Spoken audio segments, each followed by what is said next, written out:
नमस्कार ओडिशावासी शुभ सकाळ आज रही देश विदेश राज्यर 20टी गुरुत्वपूर्ण खबर खबरटी देखा पूर्व आपंकर भल पाइबा स्वरूप भिडियोटी गोटे लाइक करी कमेंट रे आपण मानकर जिल्लार ना लिखि दिंतु जहाँ फल प्रत्येक दिन आपण जिल्लार खबर किछि ना किछि अपडेट पाई परिबे। तेबे चलंतु खबर उपरे नजर पकाइबा।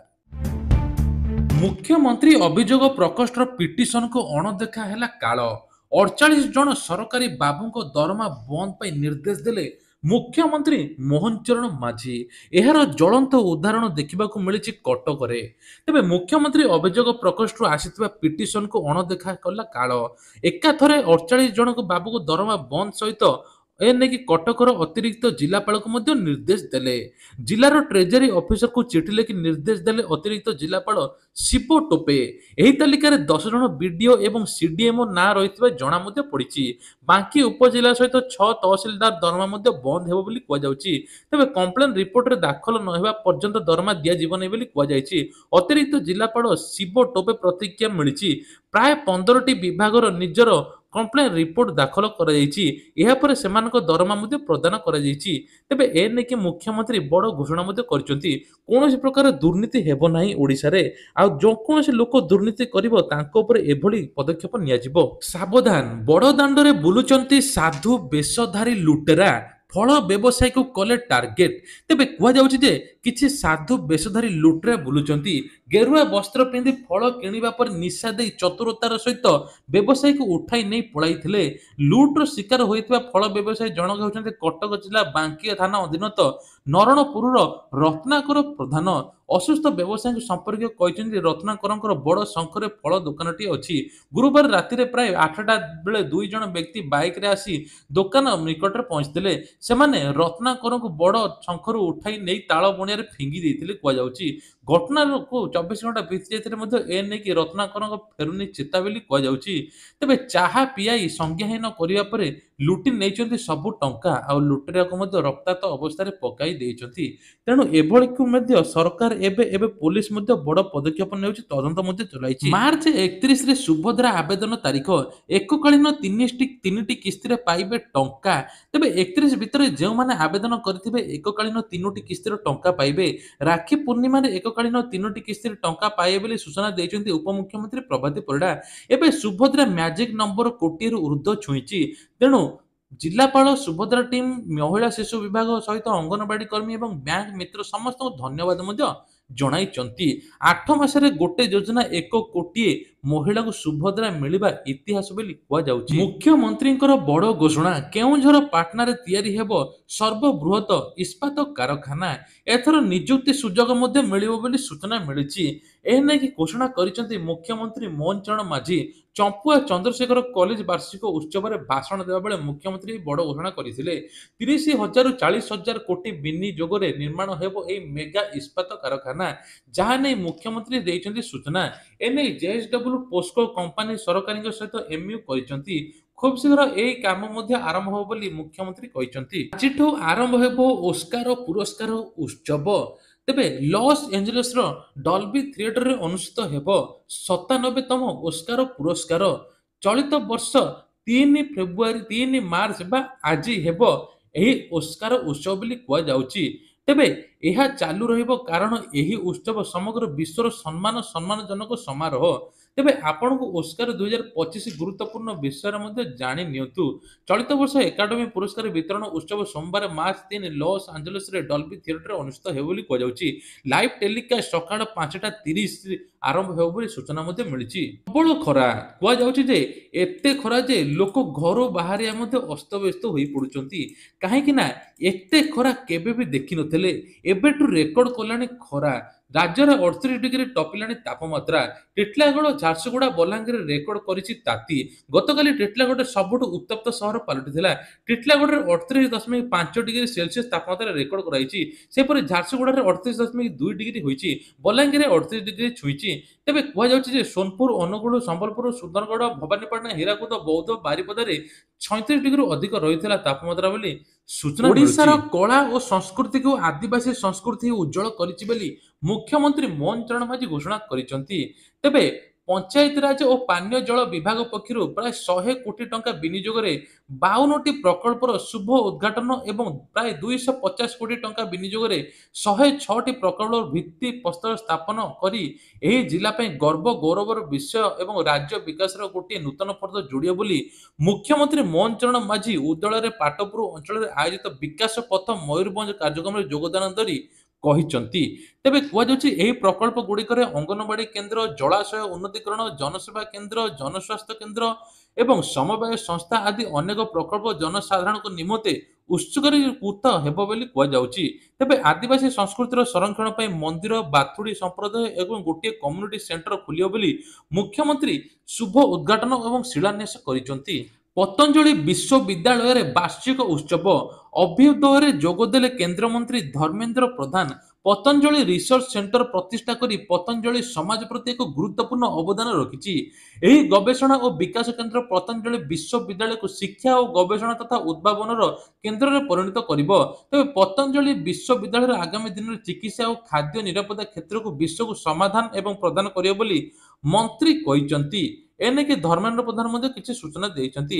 ଆଜି ଦେବଭୂମି ଉତ୍ତରାଖଣ୍ଡରେ ପତଞ୍ଜଳି ବିଶ୍ୱବିଦ୍ୟାଳୟର ବାର୍ଷିକ ଉତ୍ସବ ଅଭ୍ୟୁଦୟରେ ଯୋଗଦେବା ଅବସରରେ କହିଛନ୍ତି ଯେ ପତଞ୍ଜଳି ବିଶ୍ୱବିଦ୍ୟାଳୟର ଉତ୍ସବ ଭାରତରେ ଶାଶ୍ୱତ ଜ୍ଞାନ ଏବଂ ପରମ୍ପରାର ଏକ ନୂତନ ଯୁଗର ଆରମ୍ଭର ପ୍ରତୀକ ବୋଲି ସୂଚନା କରିଛନ୍ତି। ଗରିବକୁ ଉପହାସ ଅନ୍ତୋଦୟ ଲକ୍ଷେ 20,000 କେମିତି ହେବ 300 ବର୍ଗ ଫୁଟର ଘର?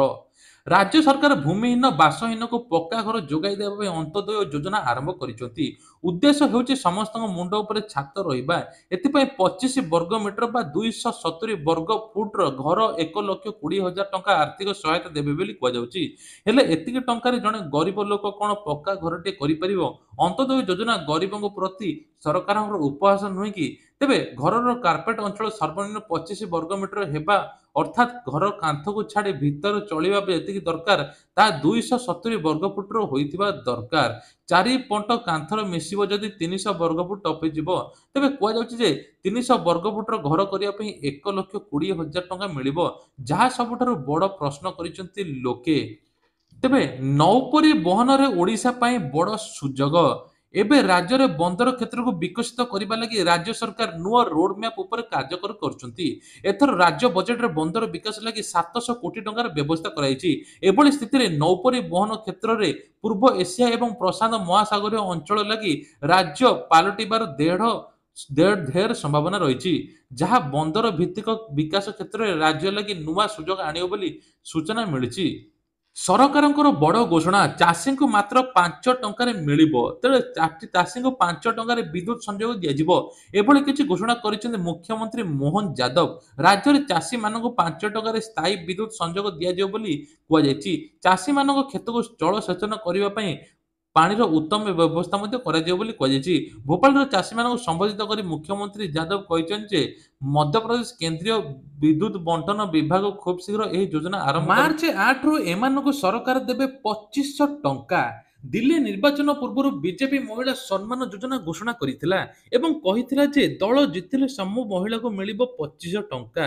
ଆଜି ମହିଳା ସମ୍ମାନ ଯୋଜନାର ପଞ୍ଜୀକରଣ ତାରିଖ ଘୋଷଣା କରାଯାଇଛି। ଏହି ଘୋଷଣା ଅନୁସାରେ ଏହି ଯୋଜନା ପାଇଁ ପଞ୍ଜୀକରଣ ମାର୍ଚ୍ଚ 8ରୁ ଆରମ୍ଭ ହେବ ବୋଲି ବିଜେପି ନେତା ମନୋଜ ତିୱାରୀ ରବିବାର ବା ଗତକାଲି ଘୋଷଣା କରିଛନ୍ତି। ମାର୍ଚ୍ଚ ପ୍ରଥମ ସପ୍ତାହରୁ ଦିଲ୍ଲୀରେ ମହିଳା ସମ୍ମାନ ଯୋଜନା ଆରମ୍ଭ କରାଯାଇଥିବା ବେଳେ ଗଣମାଧ୍ୟମ ରିପୋର୍ଟକୁ ବିଶ୍ୱାସ କରାଯାଏ ଯେ ମହିଳା ଦିବସ ବା ଅର୍ଥାତ୍ ମାର୍ଚ୍ଚ 8 ତାରିଖରେ ଏହି ମହିଳା 2500 ଟଙ୍କା ପଠାଯିବ ବୋଲି କୁହାଯାଉଛି। ରାଜଧାନୀରେ ମାତିଛନ୍ତି ନିଶାଡି, ମଦ ନିଶାରେ ଚୋର ଘଟାଉଛନ୍ତି ନିରକ୍ଷୀୟ କାଣ୍ଡ। ନିଶା ଚଢିଲେ କାହାକୁ ମାନୁନାହାନ୍ତି, ଗାଡି ମଧ୍ୟ ଉଡୁଛି, କେଉଁଠି କାନ୍ଥ ଭାଙ୍ଗୁଛି ତ କେଉଁଠି ନିଆଁ ଜଳୁଛି। ନଜର ପକାନ୍ତୁ ପ୍ରଥମ ଘଟଣା ଉପରେ। ଶନିବାର ଦିନ ରାତି 11:05ରେ ଖଣ୍ଡଗିରି ଅନ୍ତର୍ଗତ ଡୁମୁଡୁମା ଫେଜ୍ 5ରେ ଫିଲ୍ମୀ ଷ୍ଟାଇଲରେ 2 ଜଣ ଯୁବକ ଆସୁଛନ୍ତି। କଳା ରଙ୍ଗର ସ୍କର୍ପିଓରେ ନିଆଁ ଲଗାଇ ଦେଉଛନ୍ତି। ଘର ମାଲିକାଣୀ ଏବଂ ପୁଅ ନୟାପଲ୍ଲୀ ଯାଇଥିବା ବେଳେ ଦୁର୍ବୃତ୍ତ ଘଟାଇଛନ୍ତି ଏଭଳି କାଣ୍ଡ। ତେବେ ତା ସହିତ ମଧ୍ୟ ଆଉ ଗୋଟିଏ ମଧ୍ୟ ବଡ଼ ଘଟଣା ଆପଣମାନେ ଶୁଣିଲେ ମଧ୍ୟ ଆଶ୍ଚର୍ଯ୍ୟ ହୋଇଯିବେ। ନିଶାରେ ହିତାହିତ ଜ୍ଞାନ ଭୁଲି ଯାଇଛନ୍ତି କାର ଡ୍ରାଇଭର, ଭିଆଇଛନ୍ତି ସାଂଘାତିକ କାଣ୍ଡ। କାନ୍ଥ ଭାଙ୍ଗି ଘରେ ମଦ୍ୟପକ କେମିତି ପଶି ଯାଉଛି ଆପଣମାନେ ଜାଣିଲେ ଆଶ୍ଚର୍ଯ୍ୟ ହେବେ। ମଦ୍ୟପ ଜଣକ କାର ଚଲେଇ ସିଧା କାନ୍ଥ ଭାଙ୍ଗି ଭୋର 4ଟାରେ ସିଧା ପଶି ଯାଇଛନ୍ତି କାର ସହିତ। ଆପଣମାନେ ଶୁଣିଲେ ମଧ୍ୟ ଆଶ୍ଚର୍ଯ୍ୟ ହେବେ। ଏବେ ପାଟ୍ରୋଲିଂ ଚାଲିଛି ଗଳି କନ୍ଦିରେ, ପୋଲିସ ଗୋଡେଇ ଗୋଡେଇ ମଧୁଆକୁ କରୁଛି ସାବାଡ଼। ବଦଳିଲା ପାସପୋର୍ଟର ନିୟମ, ଏଣିକି ଡକୁମେଣ୍ଟ ସହିତ ବାଧ୍ୟତାମୂଳକ ହେବ ବୋଲି କୁହାଯାଉଛି। ଭାରତରେ ରହିବା ପାଇଁ ଲୋକଙ୍କ ପାଖରେ ଅନେକ ପ୍ରକାର କାଗଜପତ୍ର ଗୁରୁତ୍ୱପୂର୍ଣ୍ଣ। ଭାରତରେ ପ୍ରତିଦିନ କେଉଁଠି ନା କେଉଁଠି କିଛି କାମ ପାଇଁ ଡକୁମେଣ୍ଟ ଦରକାର। ବିଭିନ୍ନ ଆବଶ୍ୟକତା ଅନୁସାରେ ବିଭିନ୍ନ ଡକୁମେଣ୍ଟ ମଧ୍ୟ ଅଛି। ଏଥିରେ ପ୍ୟାନ କାର୍ଡ, ଭୋଟର କାର୍ଡ, ଆଧାର କାର୍ଡ, ଡ୍ରାଇଭିଂ ଲାଇସେନ୍ସ, ପାସପୋର୍ଟ ଭଳି ଡକୁମେଣ୍ଟ ଆବଶ୍ୟକ ରହିଛି। କିଛି ଡକୁମେଣ୍ଟ ଏପରି ଅଛି ଯାହା ଆପଣଙ୍କ ପାଖରେ ସେଗୁଡ଼ିକ ନାହିଁ, ଅନ୍ୟ ଡକୁମେଣ୍ଟ ବ୍ୟବହାର କରିପାରିବେ, କିନ୍ତୁ ସେଗୁଡ଼ିକ ନିର୍ଦ୍ଦିଷ୍ଟ ପାଇଁ ସ୍ୱତନ୍ତ୍ର ଭାବରେ ତିଆରି କରାଯାଇଛି ବୋଲି କୁହାଯାଉଛି। ଯେପରିକି ବିଦେଶ ଯାତ୍ରା କରିବାକୁ ପଡେ, ପାସପୋର୍ଟ ବହୁତ ଗୁରୁତ୍ୱପୂର୍ଣ୍ଣ। ପାସପୋର୍ଟ ବିନା କେହି ବିଦେଶ ଯାତ୍ରା କରିପାରିବେ ନାହିଁ। ଭାରତରେ ପାସପୋର୍ଟ ପାଇବା ପାଇଁ ହେଲେ ନିର୍ଦ୍ଧାରିତ ପ୍ରକ୍ରିୟା ଯିବାକୁ ପଡିବ ବୋଲି କୁହାଯାଉଛି। ବୈଦେଶିକ ମନ୍ତ୍ରାଳୟ ଦ୍ୱାରା ପାସପୋର୍ଟ ପ୍ରଦାନ କରାଯାଏ। 36ଟି ପାସପୋର୍ଟ କାର୍ଯ୍ୟାଳୟ ଅଛି। ଏଠାକୁ ଯାଇ ପାସପୋର୍ଟ ଆବେଦନ କରନ୍ତୁ ବୋଲି କୁହାଯାଉଛି। ଯାହାଫଳରେ ପାସପୋର୍ଟ ପାଇଁକି ଆପଣଙ୍କୁ ବିଭିନ୍ନ ପ୍ରକାର କାଗଜପତ୍ର ଦେବାକୁ ପଡିବ। ଏଥର କୁହାଯାଇଛି ପାସପୋର୍ଟ ତିଆରି ପାଇଁ ଜନ୍ମ ପ୍ରମାଣପତ୍ର କାର୍ଯ୍ୟକାରୀ କରାଯିବ ବୋଲି କୁହାଯାଉଛି। ଟ୍ରମ୍ପଙ୍କ ବଡ଼ ଘୋଷଣା, ଇଂରାଜୀ ହେବ ସରକାରୀ ଭାଷା। ଇଂରାଜୀକୁ ଆମେରିକାର ସରକାରୀ ଭାଷା ଭାବରେ ଘୋଷଣା କରିଛନ୍ତି ଟ୍ରମ୍ପ ସରକାର। ଦେଶରେ ପ୍ରବାସୀ ଏବଂ ବହୁଭାଷୀ ସମାଜ ଉପରେ ଏକତା ଆଣିବା ଲକ୍ଷ୍ୟରେ ଏହି ପଦକ୍ଷେପ ନିଆଯାଇଛି। ଟ୍ରମ୍ପଙ୍କ ଏକ ନିଷ୍ପତ୍ତି ପଛରେ ମୁଖ୍ୟ କାରଣ ହେଉଛି ସାଧାରଣ ଭାଷା ସମାଜକୁ ଶକ୍ତିଶାଳୀ ଏବଂ ଏକତା ମଧ୍ୟ କରିଥାଏ। ହ୍ୱାଇଟ୍ ହାଉସ୍ ଟ୍ରମ୍ପଙ୍କ ଏକ କାର୍ଯ୍ୟନିର୍ବାହୀ ନିର୍ଦ୍ଦେଶ ଜାରି କରିଛି ଯେ ଇଂରାଜୀକୁ ଦେଶର ସରକାରୀ ଭାଷା ଭାବରେ ନାମିତ କରାଯିବ। ଦୋଳ ପୂର୍ଣ୍ଣିମାରେ ବର୍ଷର ପ୍ରଥମ ଚନ୍ଦ୍ରଗ୍ରହଣ। ପ୍ରତିବର୍ଷ ସୂର୍ଯ୍ୟପରାଗ ଏବଂ ଚନ୍ଦ୍ରଗ୍ରହଣ ହୁଏ। ଧାର୍ମିକ ଦୃଷ୍ଟିକୋଣରୁ ଗ୍ରହଣକୁ ଶୁଭ ବୋଲିକି ବିବେଚନା କରାଯାଇଥାଏ। ଏହି କାରଣରୁ ହିନ୍ଦୁ ଧର୍ମରେ ଗ୍ରହଣ ସମୟରେ ସୂତକର ନିୟମ ପାଳନ କରାଯାଇଥାଏ। ଅନେକ ପ୍ରକାର କାର୍ଯ୍ୟକଳାପ ନିଷେଧ ମଧ୍ୟ କରାଯାଇଥାଏ। ତେବେ ଚନ୍ଦ୍ରଗ୍ରହଣ 2025 ବା ସୂର୍ଯ୍ୟପରାଗ ଲାଗି ହେବ।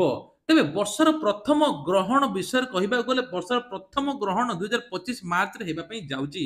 ଏହା ପୁଣି ଚନ୍ଦ୍ରଗ୍ରହଣ ହେବ। ବର୍ଷର ପ୍ରଥମ ଚନ୍ଦ୍ରଗ୍ରହଣ ମାର୍ଚ୍ଚ 14 ଫାଲ୍ଗୁନୀ ପୂର୍ଣ୍ଣିମା ଦିନ ହେବ ବୋଲି କୁହାଯାଉଛି। 50 ଜଣ ଆଦିବାସୀ ଛାତ୍ରଙ୍କୁ ପାଇଲଟ ତାଲିମ ପ୍ରଦାନ କରିବେ ଓଡ଼ିଶା ସରକାର। ତେବେ ଓଡ଼ିଶା ସରକାରଙ୍କର ବାଣିଜ୍ୟ ପରିବହନ ବିଭାଗ ସମ୍ପ୍ରତି ତାଲିମ ପ୍ରଦାନ କରିବା ପାଇଁ ବୃତ୍ତିଗତ ସଂସ୍ଥା ନିଯୁକ୍ତି କରିବା ପାଇଁ ଏକ ବଡ଼ ଟେଣ୍ଡର ଜାରି କରିଛି। ଟେଣ୍ଡର ଡକୁମେଣ୍ଟ ଅନୁଯାୟୀ ସରକାର ମନୋନୀତ ଘରୋଇ ସଂସ୍ଥା ମାଧ୍ୟମରେ ଅତି କମରେ 300 ଆଦିବାସୀ ଛାତ୍ରଙ୍କୁ ଚିହ୍ନଟ କରିବେ, ଯେଉଁଥିରେ 50 ଜଣଙ୍କୁ ଉପଯୁକ୍ତ ସ୍କ୍ରିନିଂ ମାଧ୍ୟମରେ ତାଲିମ ପ୍ରଦାନ କରାଯିବ। ଅଧିକାରୀ କହିଛନ୍ତି ମନୋନୀତ 50 ଜଣ ଛାତ୍ର, ଅଧିକାଂଶ ମହିଳା, 8 ସପ୍ତାହ ପାଇଁ ଭୁବନେଶ୍ୱର ଏୟାରଲାଇନ୍ସ କ୍ୟାଡେଟ୍ ପାଇଲଟ ମୂଲ୍ୟାୟନରେ ଚୟନ ପାରାମିଟର କଭର କରି ପ୍ରଶିକ୍ଷଣ ପାଇବେ। ଭାରତକୁ ଟ୍ରମ୍ପ ଦେଲେ ଜୋରଦାର ଝଟକା, ଫଣ୍ଡିଂ ରୋକିଦେବାରୁ ବନ୍ଦ ହୋଇଗଲା। ତେବେ ଆମେରିକାର ସରକାର ୟୁଏସ୍ଏଆଇଡି ପାଣ୍ଠି ବନ୍ଦ କରିବାର ପ୍ରଭାବ ଭାରତ ଉପରେ ପ୍ରଭାବ ପଡ଼ିବା ଆରମ୍ଭ ହୋଇଛି। ଗତ ମାସରେ ଟ୍ରାନ୍ସଜେଣ୍ଡର ସମ୍ପ୍ରଦାୟ ଭାରତରେ ପ୍ରଥମ 3ଟି କ୍ଲିନିକ୍ ବନ୍ଦ ହୋଇଛି। ଏହି କ୍ଲିନିକ୍ ଆମେରିକାର ଆନ୍ତର୍ଜାତୀୟ ବିକାଶ ସଂସ୍ଥା ବା ଏଡ୍ସ ରିଲିଫ ପାଇଁ ଶିଶୁ ଜରୁରୀକାଳୀନ ଯୋଜନା ସହାୟତାରେ ପରିଚାଳିତ ହେଉଥିଲା। ଆମେରିକାର ରାଷ୍ଟ୍ରପତି ଡୋନାଲ୍ଡ ଟ୍ରମ୍ପ ବିଦେଶୀ ସହାୟତା ଉପରେ ପ୍ରତିବନ୍ଧକ ଲଗାଇବା ପରେ ଏହି କ୍ଲିନିକ୍ ବନ୍ଦ ହୋଇଛି। ସୁନା ଦରକୁ ନେଇକି ବଡ଼ ଖବର। ଆଜି ଭାରତୀୟ ବଜାରରେ 22 କ୍ୟାରେଟର ସୁନାର ଦାମ 10 ଗ୍ରାମ ପ୍ରତି 81,200 ଟଙ୍କା ହୋଇଥିବା ବେଳେ 24 କ୍ୟାରେଟ ସୁନାର ମୂଲ୍ୟ 10 ଗ୍ରାମ ପ୍ରତି 85,260 ଟଙ୍କା ରହିଛି। ଓଡ଼ିଶାର ରାଜଧାନୀ ଭୁବନେଶ୍ୱର 22 କ୍ୟାରେଟର ସୁନାର ଦର ହ୍ରାସ ପାଇଛି। ରବିବାର ଦିନ ଭୁବନେଶ୍ୱର 22 କ୍ୟାରେଟର ସୁନାର ଦାମ 81,200 ଟଙ୍କା ହୋଇଥିବା ବେଳେ 24 କ୍ୟାରେଟ ମଧ୍ୟ 85,260 ଟଙ୍କା ରହିଛି ବୋଲି କୁହାଯାଉଛି। ଯାହାଫଳରେ 500 ଟଙ୍କା କମିଛି ବୋଲି କିଛି ସୂଚନା ମିଳିଛି। 2000 ଟଙ୍କିଆ ନୋଟକୁ ନେଇ ଆସିଲା ବଡ଼ ଅପଡେଟ୍, ଚମକାଇ ଦେବ ଆରବିଆଇର ରିପୋର୍ଟ। ତେବେ 2% କମ 2000 ଟଙ୍କା ଏବେ ବି ବଜାରରେ ବୁଲୁଛି। ଆଶ୍ଚର୍ଯ୍ୟର କଥା ହେଉଛି 2000 ଟଙ୍କାର ନୋଟ କୌଣସି ମୂଲ୍ୟ ନାହିଁ। ମେ 2023 ସରକାରୀ ସିଷ୍ଟମରୁ ନୋଟ ଗୁଡ଼ିକ ସମ୍ପୂର୍ଣ୍ଣ ଭାବେ ହଟାଇ ଦିଆଯାଇଥିଲା। ବର୍ତ୍ତମାନ 2000 ଟଙ୍କିଆ ନୋଟକୁ ନେଇ ଆସିଛି ବଡ଼ ଖବର। ଆପଣ ଜାଣିବା ମଧ୍ୟ ନିହାତି ଦରକାର। ଶନିବାର ଦିନ 2000 ଟଙ୍କାର 98.18% ବ୍ୟାଙ୍କିଂ ସିଷ୍ଟମକୁ ଫେରି ଆସିଛି। କେବଳ 6,471 କୋଟି ଟଙ୍କାର ଏପରି ନୋଟ ଜନସାଧାରଣଙ୍କ ପାଖରେ ଅଛି ବୋଲି ସୂଚନା ମିଳୁଛି, ଯାହା ସେମାନଙ୍କ ଭିତରେ କଳା ଟଙ୍କା ବା ବ୍ଲାକ୍ ମନି ହୋଇଥାଇପାରେ। ଏ ନେଇକି ମଧ୍ୟ ଖୁବ୍ ଜଲ୍ଦି ତଦନ୍ତ ହେବ। ରାସନ କାର୍ଡକୁ ନେଇକି ବଡ଼ ଅପଡେଟ୍। କାର୍ଡ ଫେରାଇବାକୁ ମନ୍ତ୍ରୀଙ୍କ ଅପିଲ। ତେବେ ଯେଉଁମାନେ ରାସନ କାର୍ଡ ଏପର୍ଯ୍ୟନ୍ତ ଅଛି ସେମାନେ ଅଯୋଗ୍ୟ ହିତାଧିକାରୀ ବା ସରକାରୀ କର୍ମଚାରୀ ତୁରନ୍ତ ରାସନ କାର୍ଡ ଫେରାଇ ନିଅନ୍ତୁ। ତେବେ ଆଜି ପୁଣି 4,000 ରାସନ କାର୍ଡ ଫେରିଛି। ଏନେଇ କୃଷ୍ଣଚନ୍ଦ୍ର ପାତ୍ର ସୂଚନା ଦେଇଛନ୍ତି। କୁହାଯାଉଛି ମାର୍ଚ୍ଚ 31 ତାରିଖ ରାସନ କାର୍ଡର ଇ-କେୱାଇସି ଶେଷ ତାରିଖ। ଏପଟେ ରାସନ କାର୍ଡରେ 1,000 ଟଙ୍କା ସହାୟତା ମିଳିବ। ଯେଉଁମାନେ ଆର୍ଥିକ ସ୍ୱଚ୍ଛଳ ନୁହନ୍ତି ତାଙ୍କର ଇନକମ୍ ଜିରୋ ତାଙ୍କୁ 1,000 ଟଙ୍କା ଦେବେ ସରକାର। ତେବେ ଭତ୍ତା ଟଙ୍କା ନେଇକି ବଡ଼ ଅପଡେଟ୍, ଭତ୍ତା ଟଙ୍କା 3,000 ଟଙ୍କା ମିଳିବ ହୋଲି ପୂର୍ବରୁ ବୋଲି ମୁଖ୍ୟମନ୍ତ୍ରୀ ଘୋଷଣା କରିଛନ୍ତି। ସମସ୍ତଙ୍କୁ ଭତ୍ତା ଟଙ୍କା ମିଳିବ ବୋଲି କୁହାଯାଉଛି। କିଛି ଦିବ୍ୟାଙ୍ଗ ଲୋକ ମଧ୍ୟ ବାକି ରହିଥିଲେ ତାଙ୍କୁ ମଧ୍ୟ ଖୁବ୍ ଜଲ୍ଦି ଭତ୍ତା ଟଙ୍କା 3,500 ମିଳିବ ବୋଲି ସୂଚନା ମିଳିଛି। ତେବେ ଇଏ ଥିଲା ଆଜି ସକାଳର କିଛିଟା ଗୁରୁତ୍ୱପୂର୍ଣ୍ଣ ଖବର। ଏଇଭଳିଆ ଖବର ପ୍ରତ୍ୟେକ ଦିନ ଦେଖିବା ପାଇଁ ହେଲେ ଚ୍ୟାନେଲକୁ ସବସ୍କ୍ରାଇବ କରିବା ପାଇଁ ଭୁଲିବେ ନାହିଁ। ଆଉ ଏତେ ସମୟ ଭିଡ଼ିଓ ଦେଖିଥିବାରୁ ଆପଣମାନଙ୍କୁ ଅଶେଷ ଅଶେଷ ଧନ୍ୟବାଦ।